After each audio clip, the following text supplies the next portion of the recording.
Hi guys, welcome to our channel, and in this video I'm going to show you how to get transfer pin from T-Mobile.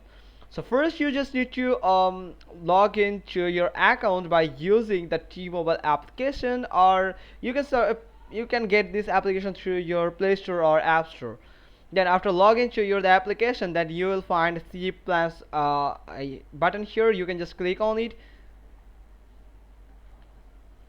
and in plans section you will find your all plans according to the device that you have added. You can just click on that device and the number. After that you will find the device details section where you just need to get to the additional task section where you will find all account settings. Now in all account settings you will find line settings, and in line settings section you will find request a transfer fee. When you tap on this request a transfer fee, then it will ask you to contact the primary account holder to transfer this line to another provider.